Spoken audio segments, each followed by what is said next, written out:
The day I told that lie started like any other. Cereal, the same chipped mug, the sun painting a clean stripe across the kitchen table. By supper, it had become a small, ordinary falsehood.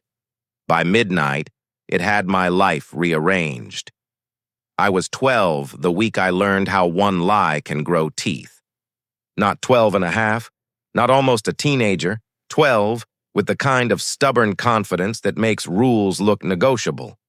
My parents ran our house like a small business. Schedules, checklists, rewards for good grades, consequences for broken, rules. Everything was labeled. Everything had a reason. They liked structure. I thought structure felt like armor, until the armor began to chafe. The lie itself was stupid. My best friend Jake and I had been dared to sneak into the old elm behind the school and retrieve a baseball lodged in its branches. We'd been halfway up the trunk when the dusk shifted and a neighbor's porch light clicked on. Panic made us clumsy. Jake fell, caught himself, swore I'd pushed him.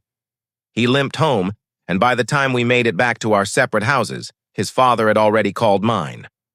That phone call is where the story forked. When my mom asked, I lied. "We were only walking past," I said. My voice was small and sure, like a bandage over something wobbly. It was easier than telling the truth, which would have meant admitting to climbing, to the dare, to the risk of getting hurt. It would also mean facing my dad's voice when it moved from firm to disappointed. "You wouldn't put Jake at risk on purpose," she said, eyes searching mine. Her face had the tired softness of someone who juggled bills and bedtime stories and had, somehow, forgotten her own reckless 12th year. I wanted to keep that softness. So I lied. My father believed me. I'd seen him reframe an argument with a single look. Tonight he reframed a decision. "We'll let school handle it," he said, and the matter closed. Relief made me lightheaded. The lie felt like a clever tool. I'd used it and no cost had appeared, but secrets have a way of finding edges. Jake's limp turned into a swollen ankle. His father wanted answers. Parents called. The principal, who had once praised my behavior, at award ceremonies and in parent-teacher meetings, requested a sit-down. The lie shifted roles from adhesive to combustible. It was small, yes, but it interfered with someone else's truth. When I met the principal, the air smelled of lemon cleaner and old books. He asked straightforward questions, then paused, like someone checking a map they'd thought they knew. When my name slipped into the explanation, his eyebrows knit. My parents were called back in. That's when the armor my parents had built around our house showed a seam. I lied. I told them before my father could speak, saying it felt like stepping from a shallow pool into cold air. I said we were only walking past. Silence was a presence. My mother's hand tightened on the chair. "Why?" she asked. "Because I didn't want you to be mad," I said. And there it was, the heart of it, the rule that mattered less than the image of parent approval. The lie had been a short path to a softer, immediate outcome, but it had also brazenly refused to account for consequences beyond my skin. My mother's disappointment was a quiet, precise thing. "We can handle the facts," she said. "We can't handle dishonesty." The punishment they chose wasn't a blind lash of anger. My parents believed in consequences that aimed to teach. My father had grown up in a home where discipline was straightforward and public. He thought correction should be just as clear. He talked about responsibility, about trust being a fragile ledger.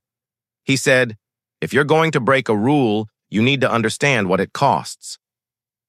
That night, after Jake's parents and the principal had their say, after the kitchen had been wiped down and the house settled into the steady breathing of sleep, my father sat me down. He was calmer than I expected.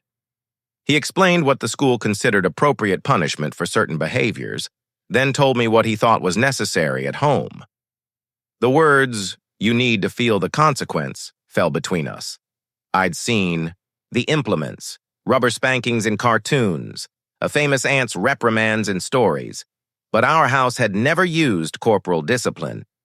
My parents had preferred chores, grounding, reduced allowance.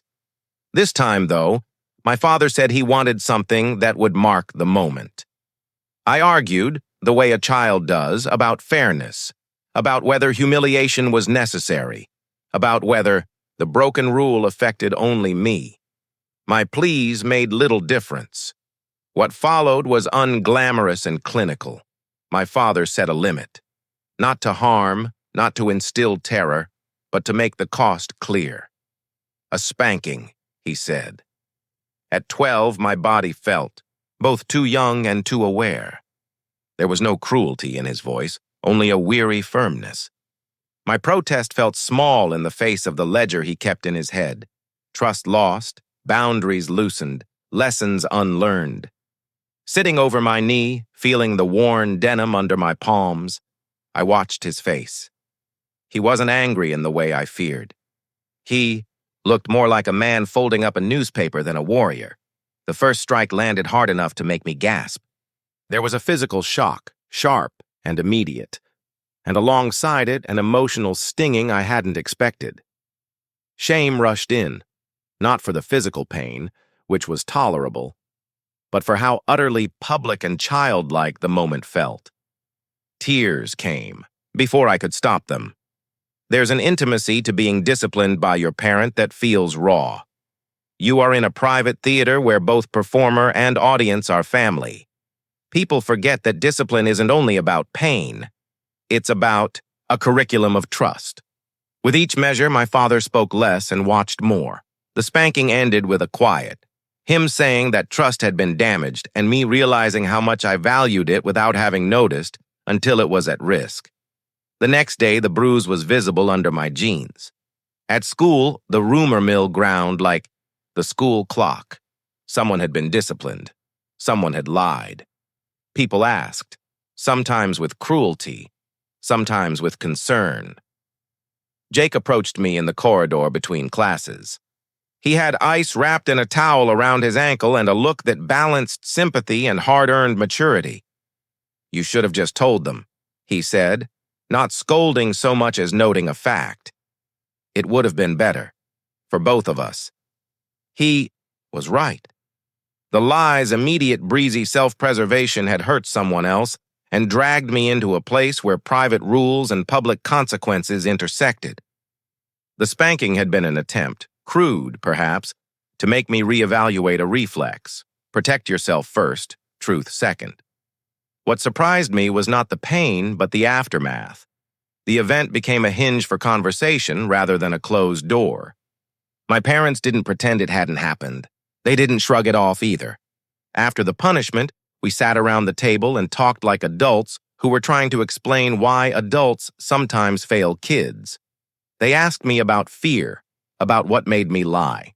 I told them about wanting to keep their approval, about how saying the truth felt like admitting I was messy and imperfect.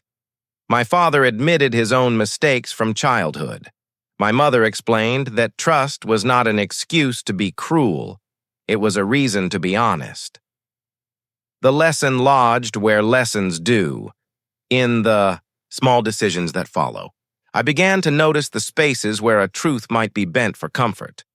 I stopped telling white lies to smooth conversations. I learned to say, "I messed up," instead of inventing a better story. It didn't make me perfect, far from it, but it made the cost of a lie visible in a way that abstract lectures never had. At school, the incident faded into the wallpaper of adolescence. People move on quickly in corridors, and by the next semester, a dozen new dramas replaced old ones. But for me, the imprint remained. Years later, I could still recall the stiffness of my father's jeans, the exact shape of the bruise, the tone of his voice when he said, "Trust is an account you keep with people." It became a phrase I would cite to myself on quiet days, a reminder that each small deception accumulates. There's a conversation I had with Jake months after the incident that I haven't forgotten.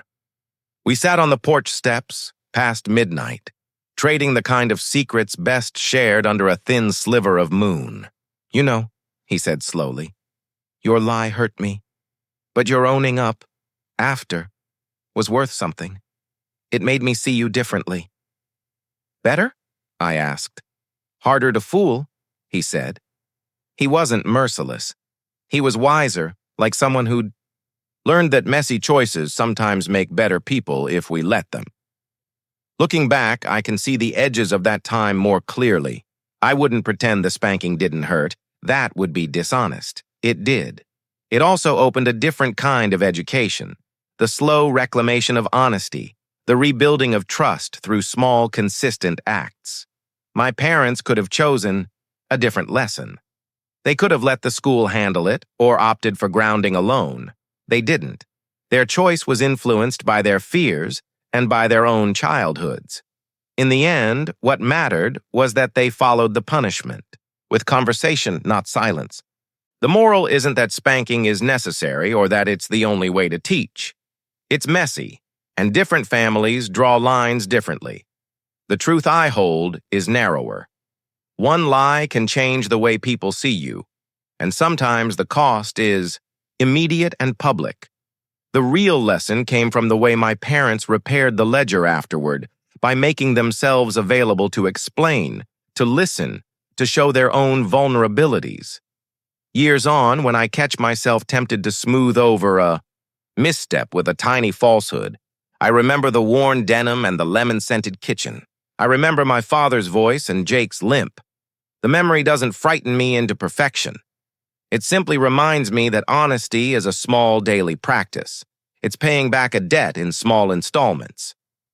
If you ask whether I'd tell the truth sooner now, I'd say yes. Not because I fear punishment, but because I value the currency it bought me. Trust, once fragile, rebuilt into something that holds longer than any clever lie.